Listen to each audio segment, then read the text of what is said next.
Shalom, selamat datang di program Baca Alkitab setiap hari oleh GBI Jelambar Timur bersama saya, Fani. Hari ini saya akan membacakan kitab Ibrani pasal 10. Ibrani pasal 10. Persembahan yang sempurna. Di dalam hukum Taurat, hanya terdapat bayangan saja dari keselamatan yang akan datang, dan bukan hakikat dari keselamatan itu sendiri. Karena itu, dengan korban yang sama yang setiap tahun terus-menerus dipersembahkan, hukum Taurat tidak mungkin menyempurnakan mereka yang datang mengambil bagian di dalamnya. Sebab jika hal itu mungkin, pasti orang tidak mempersembahkan korban lagi, sebab mereka yang melakukan ibadah itu tidak sadar lagi akan dosa setelah disucikan sekali untuk selama-lamanya. Tetapi justru oleh korban-korban itu, setiap tahun orang diperingatkan akan adanya dosa. Sebab tidak mungkin darah lembu jantan atau darah domba jantan menghapuskan dosa. Karena itu, ketika ia masuk ke dunia, ia berkata, "Korban dan persembahan tidak engkau kehendaki, tetapi engkau telah menyediakan tubuh bagiku. Kepada korban bakaran dan korban penghapus dosa, engkau tidak berkenan." Lalu aku berkata, "Sungguh aku datang.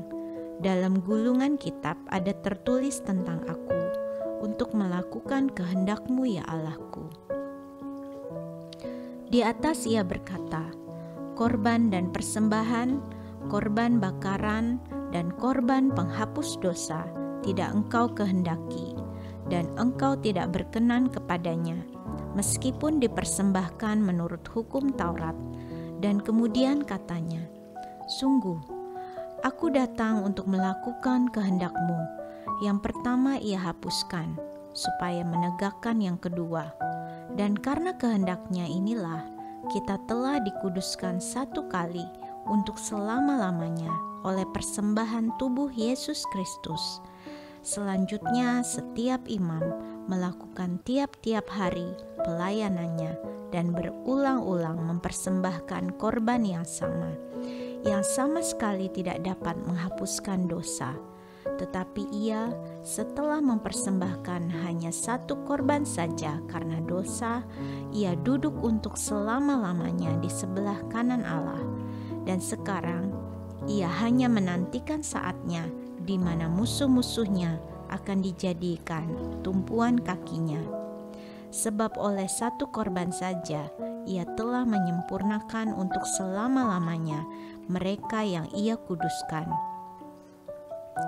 Dan tentang hal itu, Roh Kudus juga memberi kesaksian kepada kita, sebab setelah ia berfirman, "Inilah perjanjian yang akan kuadakan dengan mereka sesudah waktu itu."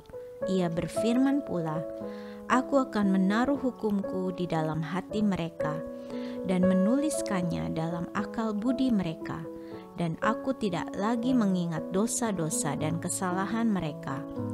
Jadi, apabila untuk semuanya itu ada pengampunan, tidak perlu lagi dipersembahkan korban karena dosa.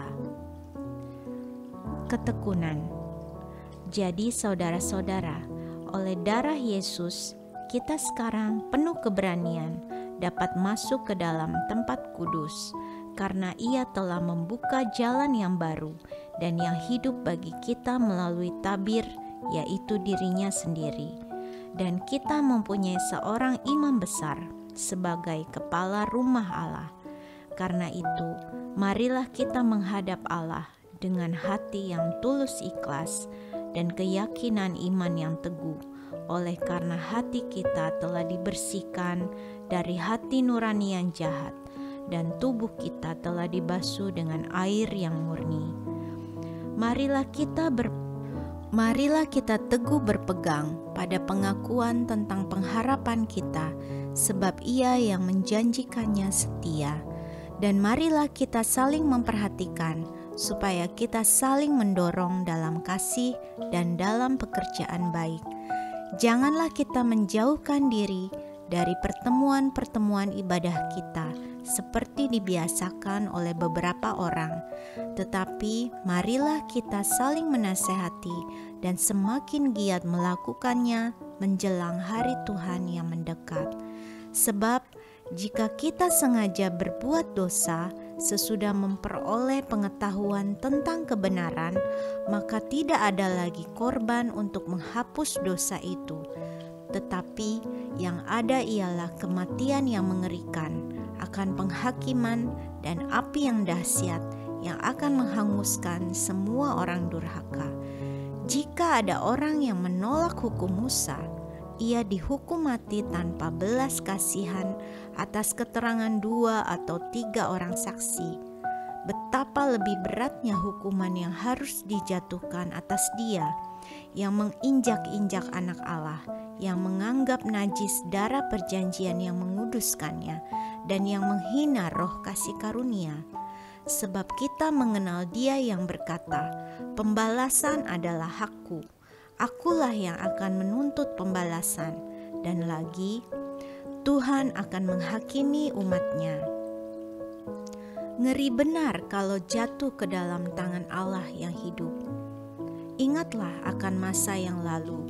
Sesudah kamu menerima terang, kamu banyak menderita oleh karena kamu bertahan dalam perjuangan yang berat, baik waktu kamu dijadikan tontonan oleh cercaan dan penderitaan, maupun waktu kamu mengambil bagian dalam penderitaan mereka yang diperlakukan sedemikian. Memang kamu telah turut mengambil bagian dalam penderitaan orang-orang hukuman, dan ketika harta kamu dirampas, kamu menerima hal itu dengan sukacita, sebab kamu tahu bahwa kamu memiliki harta yang lebih baik dan yang lebih menetap sifatnya.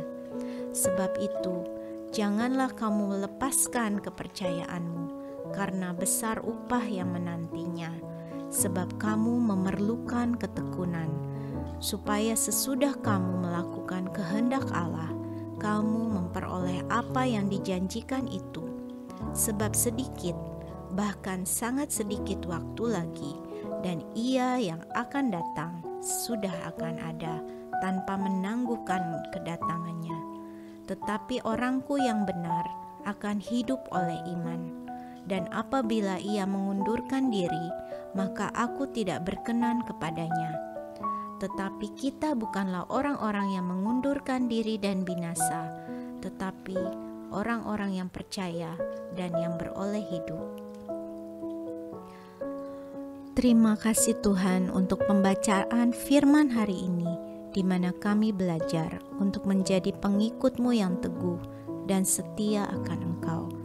Mampukan kami Tuhan untuk melakukan perintah-perintah-Mu. Amin.